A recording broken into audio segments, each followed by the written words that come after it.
Hello friends, welcome to my channel. This is the Queen of Wands, and today we're gonna do a reading for, I'm not sure for who's gonna do the reading today. Let me just shuffle and find out who's gonna be the sign we're gonna do the reading. The Four of Cups, so that means this is Cancer. We're gonna do a reading for Cancer. All right. Okay, there's somebody that is waiting here. It looks kind of bored, but it could be in a state of relaxing and just, chilling. I think this person has a big cup waiting over here, but they just don't want to look at it. So they're just sitting alone under this tree. It's like they're missing a crucial part of their life. And there's this hand, this gift, this hand of peace. It's like somebody needs to make peace with someone, or there's no fun without this person in their life because they're alone. Four of Cups is right after the Three of Cups. Usually you're having fun, you're surrounded by friends, but you still feel this emptiness, this void. So it's like saying there's no fun without you. I'm still alone here under the tree and feeling miserable, So let's see what else. So who's this person that's feeling miserable? And why? What are they trying to say? Whoa. Oh, wow. We got the Nine of Wands and Five of Swords. It's like somebody has pulled the rug right under their feet with the Five of Swords. They feel defeated here, big time. I think they thought they had the upper hand, but somehow they feel defeated with the Nine of Wands. There is some burdens, but there is perseverance. They're not giving up, but there is some sort of a bit of exhaustion that they're strong. They're resisting. They're holding on strong. But they're kind of standing right next to those boundaries that are set by these tall wands here. They just stand there, but they haven't given up. But they kind of feel defeated on the Five of Swords, defeated in the Four of Cups, lonely and miserable. There's this big void. You can see that big void even under, like a hollowness inside the tree here. And even here. So somebody that thought they had the upper hand, they were doing mind games, and somebody said, that's it. You know what? I'm tired with mind games. I'm just going to walk away. If you feel like you won, then go ahead. But with the Five of Swords, there's no winners. Even the one that think they won with deception, in the end, they feel this empty glory because they don't feel like real winners. Okay. But what did they do that makes them feel like this? Cancer. Okay, this wanted to pop out. Oh, the Lovers. So this is like a Gemini. It can be a twin flame connection. It can be a divine connection. It can be very scary connection, and somebody cannot handle the intensity that it brings. Okay. This person, also the card of making decisions. This person feels lost without you, Cancer. Okay, again, there's this fire, and there's again the element of the tree.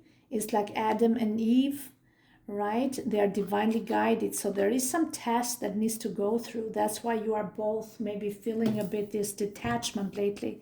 It's like a forced detachment. And there's this false victory for some reason. I think you are both being tested, like um, on your principles, on your faith, on your trust in this connection, and your true values come to the surface, how this is handled.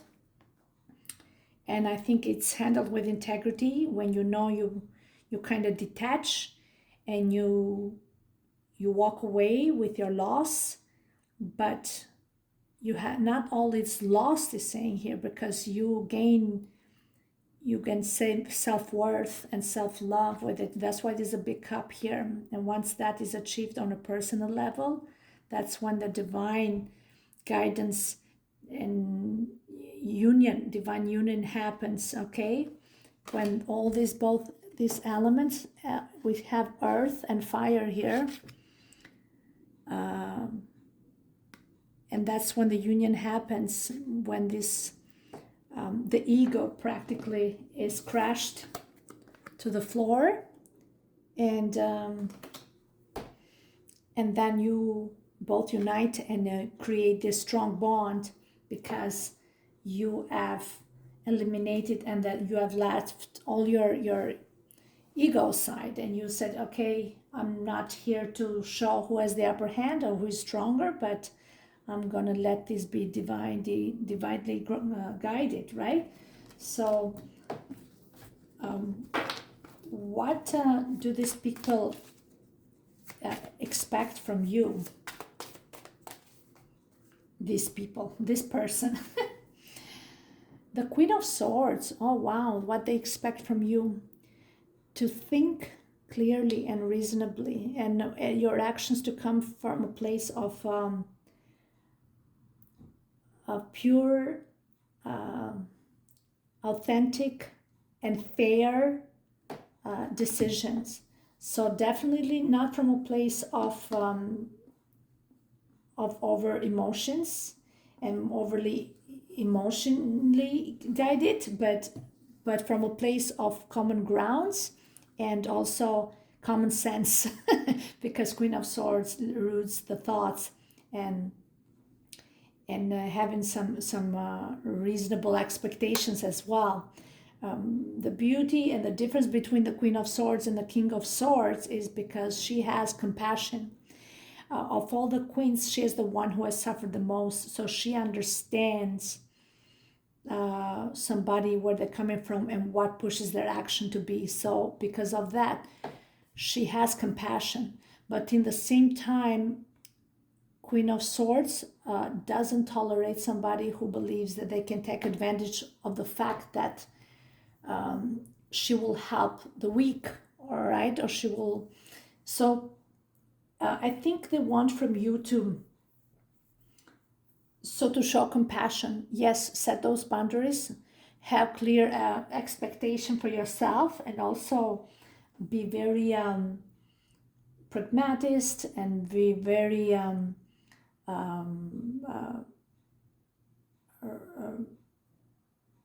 logical in your thinking, but in the same time, do not use that sword in a very harsh way when you will use it to harm people. And the sword again is the power of your thoughts and your wisdom. Use it from a place of clarity of the mind, and from a peaceful thinking. Okay.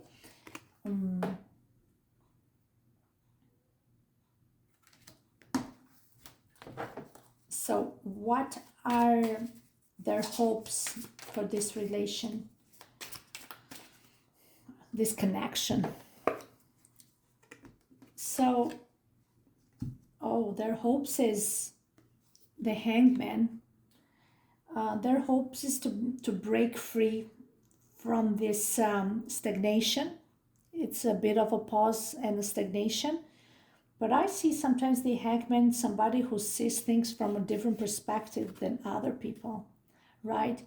Doesn't look like he's suffering. He has hanged himself upside down because he wants to have a different perspective. He wants to see things from your perspective and their perspective, and they want you to see things from their perspective as well. So in their hopes is they're hoping for you to understand their motives. I think that's what it is, and why they're doing this, and to stand above the petty arguments. And with a woman like a Queen of Swords, of course you're going to stand above it. She is connected to the higher source. Of course, her staying above the clouds is not just a matter of having the head in the clouds.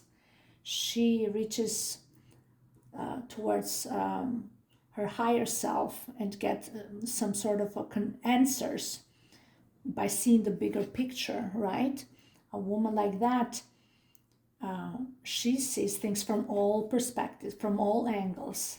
Obviously, she thinks, is this connection that can it be manifested, right? She thinks, can we actually survive and make this work and not suffer and fail and make mistakes that we have made in the past?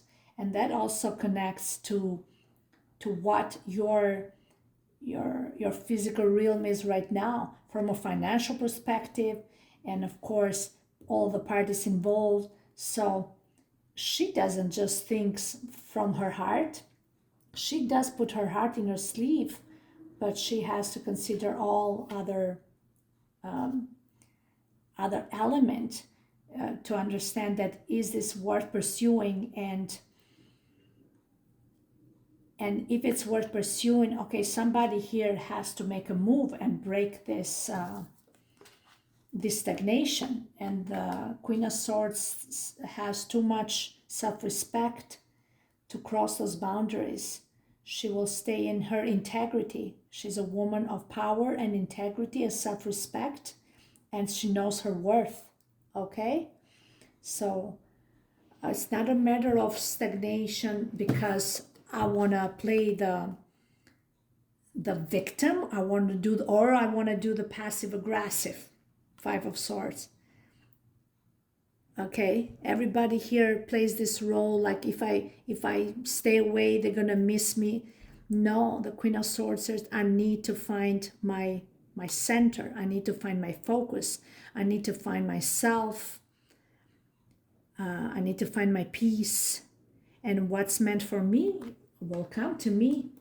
I'm done chasing. I'm done longing. I'm done. Not that she doesn't long for whoever she needs to long for, but again, divinely guided, just like her. There's a lot of blue sky in the clouds there. That's connection to the divine. That's what is that for. So which she has surrendered to that, but in the same time, she won't tolerate and allow all these mind games and other people's involved in this charade to get her attention practically. So I think some people will try to get her attention to make her go upright again, but she finds comfort in that because she finds so many other ways. She's a busy woman anyway. She doesn't just sit in one place. She has a lot to work on. And she's a career woman, by the way, so she's a busy one. That's what I'm saying.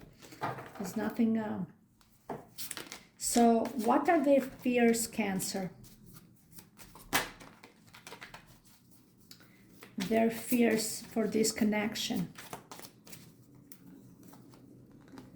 The Queen of Cups. Oh my God. So how we jump from Queen of Swords to the Queen of Cups? I feel like they sense that you are thinking with your mind, and their hopes is for you to gain clarity about this connection. But in the same time, their fear is that by you being so centered and looking to find yourself down the road, you will lose the feelings for them, because the Queen of Cups is the one that has emotions, and a lot of emotions, and she has high intuition, but it will come with a cost. The fears are that by letting you go and doing the right thing for you, it probably is not a matter of they letting you go. You have made this decision from a place of clarity. This is clarity. Where there's clarity of the minds, there's also clarity of the heart, though. So I don't know. They I think that's their fears. So they don't understand that for you, Cancer, in order to understand your feelings in your heart, you understand must gain clarity for your thinking. So then you get that the place of peace of your heart, and how you feel for yourself and how you feel for these other individuals. So you need both, Queen. So clarity of the mind, clarity of the heart, and that balances things out.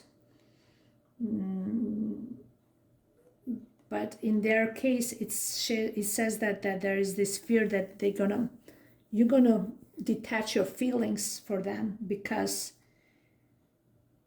you being a Cancer, you are very sensitive sign.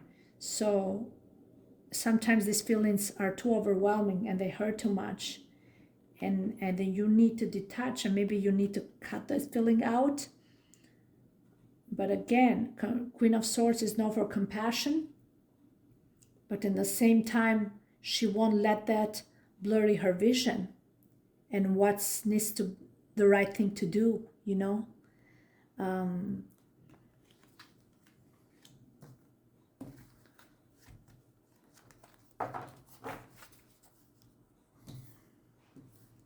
So let's get a card here.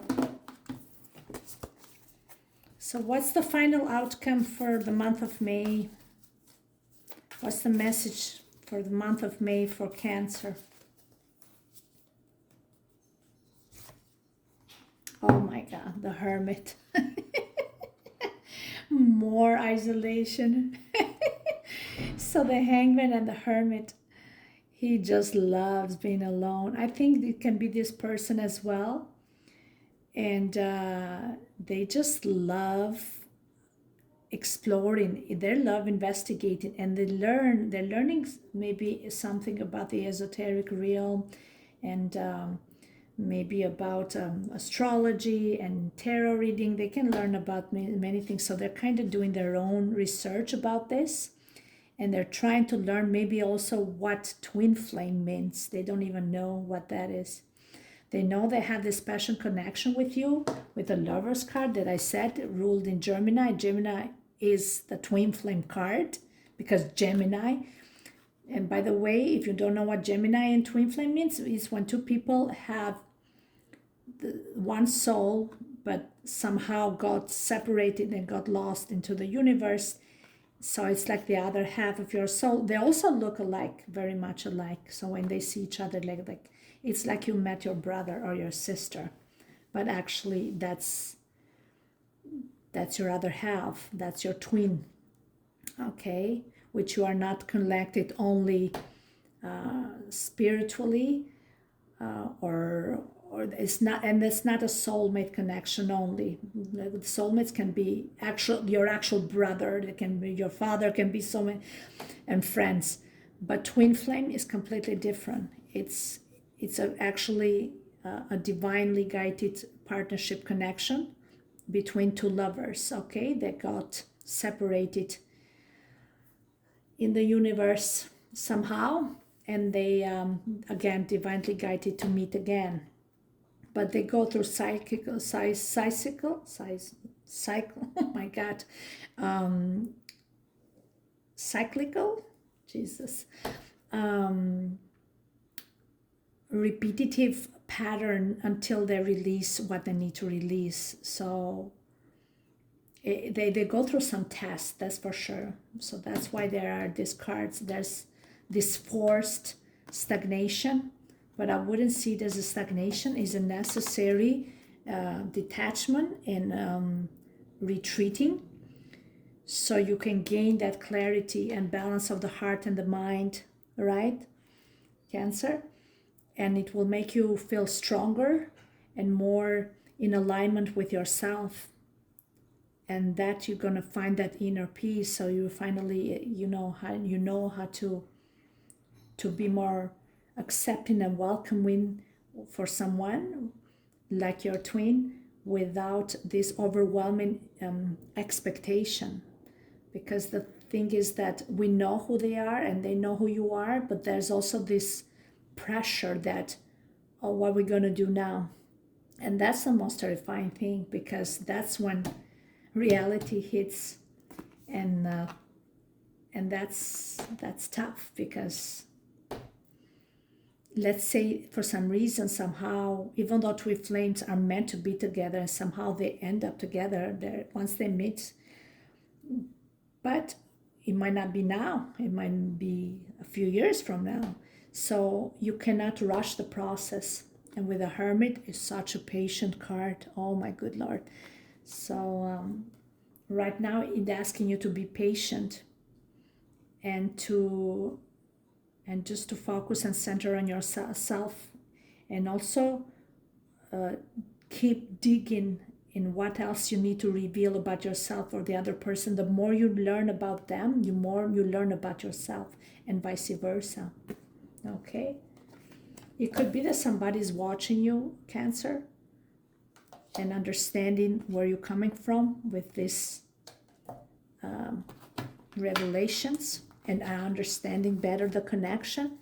So, okay, let's get a card from the Druid Craft Tarot deck. Okay, so one final card for Cancer for the month of May. The message that the Counter Divine is sending to Cancer. Oh wow, another Five of Swords. Cancer. This is another deck. I like this. It's like a Celtic deck. I love it. Five of Swords, Five of Swords. You both feel defeated. Again, there's no winners.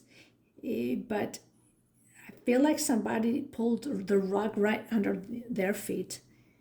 And at some point they pulled yours. And you did. It's like you gave a little bit of their own medicine to this person. So now they feel how you feel. And that's the typical twin flame response. You mirror one another with your action. So you're saying, okay, you're doing this to me, I'm going to do the same to you. But I don't think the intention is to truly hurt somebody, but I feel sometime deep down inside, this must happen. So you truly evaluate through the Hermit. You evaluate and you try to understand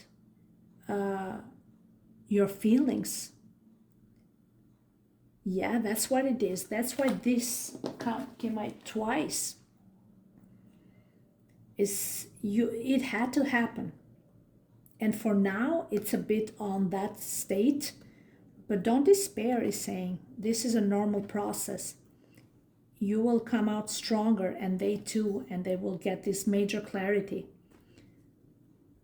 And but this had to happen. You will both will be stripped from your egos and your fears and your expectations. How, oh no, I'm right. No, I'm right. No.